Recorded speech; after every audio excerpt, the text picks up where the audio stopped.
May I come, sir? Yes, coming. Sit down.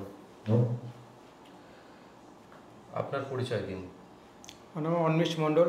আমি বাঁকুড়া জেলার বিষ্ণুপুর থানার অন্তর্গত বেলসুরিয়া গ্রাম থেকে আসছি। আচ্ছা, বিষ্ণুপুর থেকে আসছেন। বিষ্ণুপুর কেন বিখ্যাত? বিষ্ণুপুর টেরাকোটা শিল্প, তারপরে আপনার লাল মাটির শহর বলা হয়, সাথে আপনার অনেক মাকড়া পাথরের অনেক আগেকার দিনের পুরনো মূর্তি আছে, মন্দির আছে, মূর্তি আছে মল্ল রাজাদের আমলে। আগে আমাদের বিষ্ণুপুরের নাম ছিল আগে মল্লভূম, সেটা এখন পরিবর্তন করে নাম হয়েছে বিষ্ণুপুর। আচ্ছা, তো বিষ্ণুপুর তো একটা টুরিস্ট স্পটও বটে, সেখানে বহু লোক যায় এরকমভাবে। আচ্ছা, আপনি কোন কলেজ থেকে পড়াশোনা করেছেন? আমি Bishnupur public institute of engineering থেকে পড়াশোনা করেছি। কোয়ালিফিকেশন কি আপনার? Diploma in mechanical engineering. আপনি কোন চাকরির জন্য প্রিপারেশন মানে ইন্টারভিউ দিতে এসেছেন আজকে? আমি এখন গভর্নমেন্ট আইটিআই কলেজের টেকনিক্যাল স্টোর কিপার, তার ইন্টারভিউ দিয়ে এসেছি। আচ্ছা, আমি মানে আপনাকে একটা কোশ্চেন আমার জিজ্ঞেস করার আছে, সেটা হচ্ছে যে আপনি যে ফ্যামিলিতে বিলংস করেন, ঠিক আছে, যে ফ্যামিলিতে আপনি থাকেন, সেই ফ্যামিলির কোন কোন জিনিসগুলো আপনার খুব ভালো লাগে? আমাদের জয়েন্ট ফ্যামিলি তো, মানে সবাই মিলে একসাথে থাকাটা, ঠিক আছে, মানে কোনো ওকেশন বা কোনো পুজো টুজো, কোনো অনুষ্ঠান হলে সবাই মিলে একসাথে যে গ্যাদারিং হয়ে যে ব্যাপারটা ভালো লাগে, সবাই একসাথে মিলেমিশে কাজ করা, দায়িত্ব নিয়ে কাজ করা, এই জিনিসগুলো খুব ভালো লাগে। আপনার শখ কি, হবি কি? লাইফে কিছু একটা করতে হবে আর কি। ওটা কোনো শখ হতে পারে না, ওটা এক্সপেকটেশন হতে পারে, ওটা আশা হতে পারে, ওটা প্রতিষ্ঠা হতে পারে, ওটা এগিয়ে চলার কোনো মন্ত্র হতে পারে, কিন্তু শখ জিনিসটা আলাদা। আচ্ছা, ব্যক্তিগতভাবে আমি কবিতা লিখি, কথার কথা, এটা আমার শখ। কেউ হয়তো ফুটবল খেলে, তার শখ সেটা, সে হয়তো ফুটবলার হবে না কোনোদিনও। আমার গার্ডেনিংয়ের শখ আছে। গার্ডেনিং? আচ্ছা, গার্ডেনিং সম্পর্কে আপনি কি জানেন? এমনি আমি কোথাও নতুন কোনো একটা জায়গায় যদি ঘুরতে মানে যাই, কোনো পরীক্ষা পড়া পাস বা করে ঘুরতে যাই, তো আমার ফার্স্ট থিং থাকে যখন নতুন কিছু ফুলের গাছ, মানে বেশিরভাগ ফুলের গাছই ডাল থেকে হয় আর কি, আমি সেটা কালেক্ট করার চেষ্টা করি আর কি। আচ্ছা, বলুন, মানে সবুজ বিপ্লবের জনককে? সবুজ বিপ্লবের জনক স্যার এই মুহূর্তে মনে পড়ছে না। মনে পড়ছে না? আচ্ছা, তো আপনি তো মেকানিক্যাল নিয়ে পাস করেছেন, আপনার পাস আউট 2016। 2016। এতদিন আপনি কি করছেন? আমি 2016 থেকে 2020 অবধি আমি কোম্পানি জব করেছি। কি কোম্পানি জব করেছেন? ইসাস অ্যান্ড কো প্রাইভেট লিমিটেড। কি প্রোডাকশন ছিল? মেনটেনেন্স করতো, মেকানিক্যাল মেনটেনেন্স করতো। এমনি খড়গপুর ওয়ার্কশপ, ওনার রেলওয়ে, ওনার যে মেট্রো আছে ওখানে ওনার পার্টস মেটেরিয়াল সাপ্লাই করতো আর কি, স্পেয়ার পার্টস সাপ্লাই করতো। কি মেটেরিয়ালস? অয়েল শিল সাপ্লাই করতো, ওরিং সাপ্লাই করতো। তারপরে আপনার কিছু মেশিনিং পার্টস, ধরুন কিছু কনভেনশনাল মেশিন আছে, ওর ধরুন কোনো একটা পার্টস মানে ড্যামেজ হয়ে গেছে, কন্ডেম হয়ে গেছে, তো সেটা ওখান থেকে টেন্ডার করে তুলে নিয়ে এসে হাওড়া সাইডে কোনো যেসব লিলুয়া সাইডে যেসব ওয়ার্কশপগুলো আছে ওখানে ওটা মানে বাই সেম টু সেম মানে রেপ্লিকা বানিয়ে ওটা আবার ওখানে সাপ্লাই দেওয়া হতো। তো আপনার তো রেলের প্রতি তাহলে ভালোবাসা আছে অনেকটাই। হ্যাঁ, ভালোবাসা আছে। রেলের চাকরি পেলে তো চলে যাবেন, তাহলে এর বাচ্চাগুলো কি করবে তখন? স্যার এখন মার্কেটে চাকরি বাকরি নেই এখন, ঠিক আছে, পাচ্ছি কোথায়, ট্রাই তো করে যাচ্ছি 2016 সাল থেকে। তাহলে এই যে মনে করুন পেলেন এখানে, তাহলে তো আবার তো সামনে আপনি জুনিয়র ইঞ্জিনিয়ারে পেলে চলে যাবেন, তখন আমরা কি করব? বলুন, আপনার কিছু বলার থাকলে।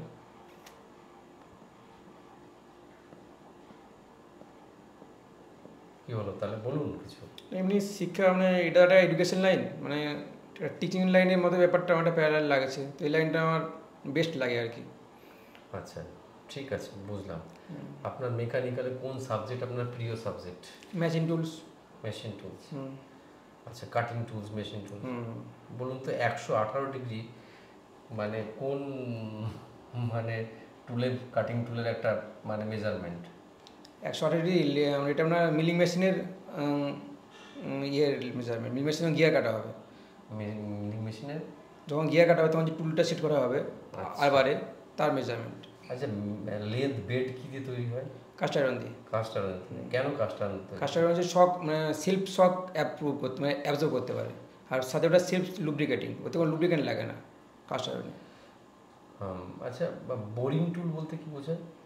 বোরিং টুল হচ্ছে ধরুন কোনো একটা জবে একটা হোল অলরেডি করা আছে ডিলিং করে, তো সেই ডিলটাকে আমি আরও মানে ওই হোলটাকে আমি একটু এনলার্জ করতে চাইছি। এনলার্জ করছেন, তখন আমার ডিল ডায়ামিটার বাড়াবেন। হ্যাঁ হ্যাঁ হ্যাঁ, তখন আমার বোয়িং টুল লাগবে। মানে কাপলিং কি? কাপলিং কাপলিং কাপলিং হচ্ছে ধরুন কোনো একটা শ্যাফটের সাথে কোনো একটা ধরুন রেলের যে হুইল আছে, ঠিক আছে, আচ্ছা। তো হুইলের সাথে ধরুন যখন আমার শ্যাফট অ্যাসেম্বল হবে, তো ওর মাঝে কিন্তু কোনো বেয়ারিং টেয়ারিং কিছু দেওয়া হবে না, ওটা প্রেস ফিট দিয়ে ওটা অ্যাসেম্বল। ওটাকে কি ফিট বলে বলুন? রেলের যে মনে করুন হুইল আর অ্যাক্সেল হ্যাঁ ফিট করা হয়, ওটা কোন ফিট বলে বলুন? ফিটটার নামটা এই মুহূর্তে সে মনে পড়ছে না আমার, বাট ওটা কিন্তু কোনো টাইট ফিট বলে। টাইট ফিট হ্যাঁ, ওটা কিন্তু বাই প্রেস ফিট। টাইট ফিটের আরেকটা এক্সাম্পল আপনি দিন। টাইট ফিটের একটা এক্সাম্পল,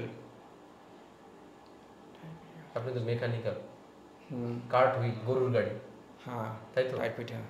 তাহলে এগুলো তো আপনার জানা উচিত।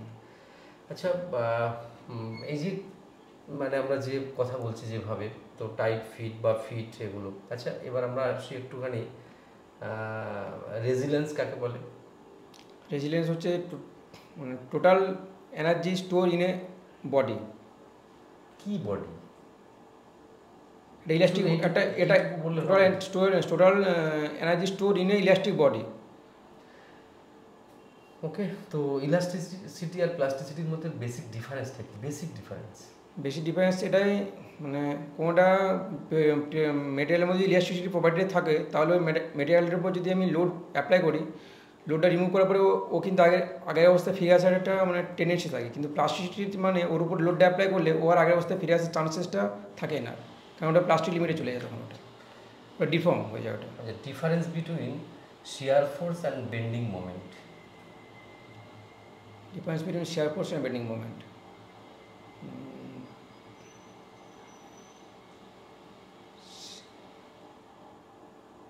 বেন্ডিং মোমেন্টটা অ্যাকচুয়ালি শিয়ার ফোর্সের জন্যই হয়। তাহলে আমাকে তো যে কোনো একটা ফাইন্ডিং করে তারপর একটা বোঝাতে হবে আমাকে। আচ্ছা ছেড়ে দিচ্ছি, থার্মোডাইনামিক্সের কটা ল আছে? 3টে ল। লাস্ট লটার নাম কি? লগুলো তেমনভাবে জাস্টিফাই করি, first law, second law, third লটা ওটাকে জিরোথ ল অফ থার্মোডাইনামিক্স বলে। জিরোথ ল অফ থার্মোডাইনামিক্স বলে। চলুন আপনি আমাকে একটু বুঝিয়ে দিন তো, ইল্ড পয়েন্ট কাকে বলে? ইল্ড পয়েন্ট চলুন ছেড়ে দিন, অক্টেন নাম্বারটা বুঝিয়ে দিন আমাকে। অক্টেন নাম্বার এটা হচ্ছে আপনার পেট্রোল ইঞ্জিনের সাথে রিলেটেড। এটা কিসের রিলেটেড? মানে এটা পেট্রোলের গুণগত মান নির্দেশ করে অক্টেন নাম্বার। তাতে কি দেওয়া থাকে? মানে অক্টেন নাম্বারটা ভালো করার জন্য কি দরকার হয়?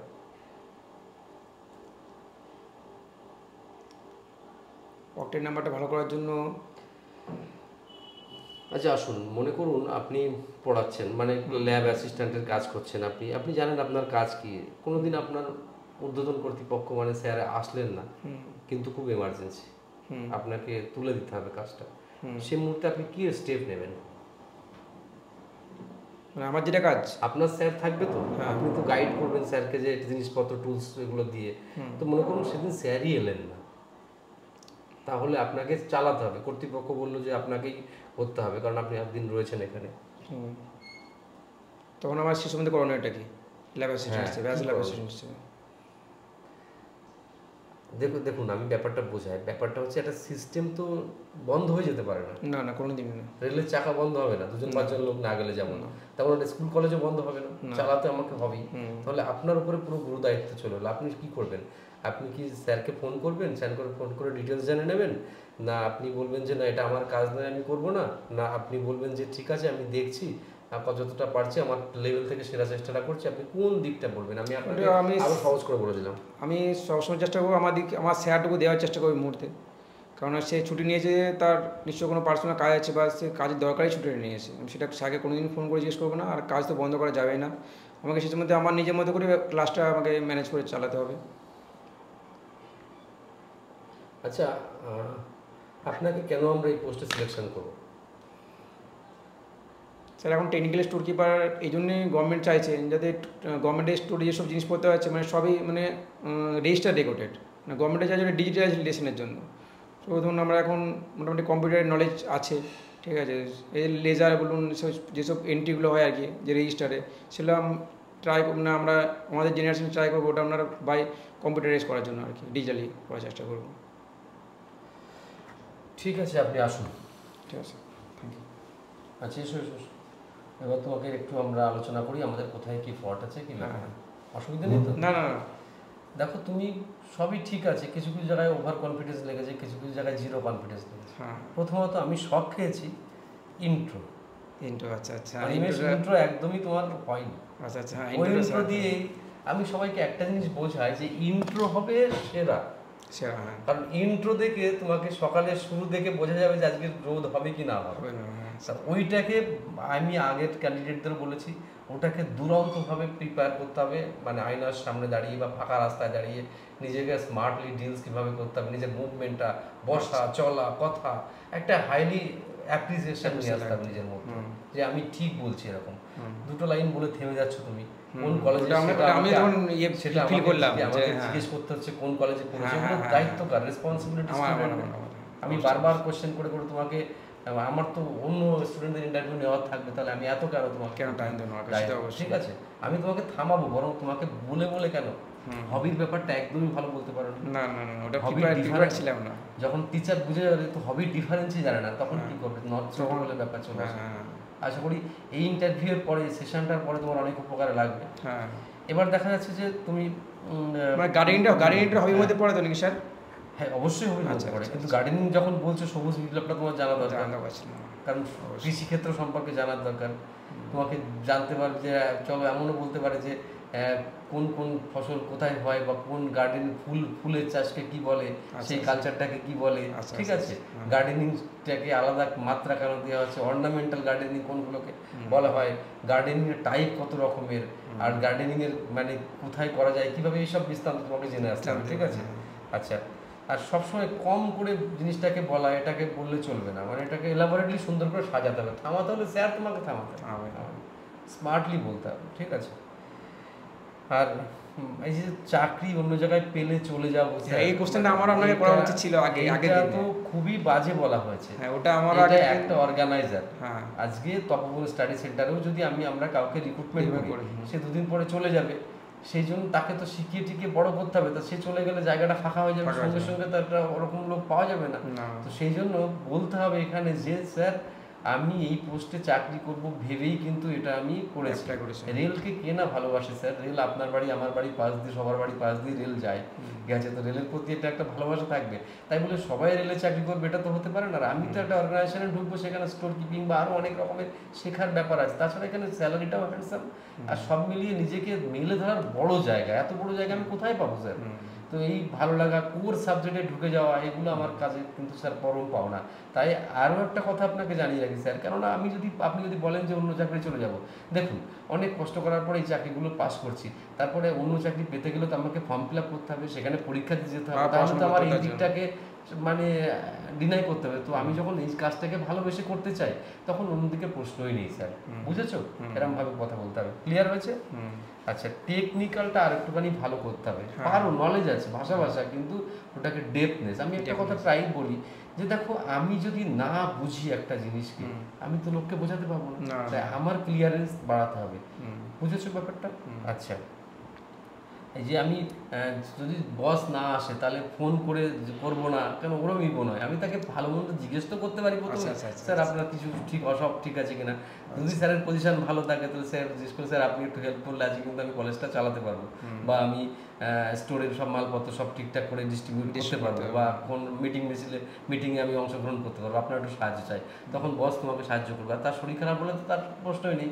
আর আমি যে তার সাথে কাজ করে যে এক্সপিরিয়েন্সটা হয়েছে সেটা নিয়েই স্যার চালিয়ে দেবো, কোনো অসুবিধা নেই।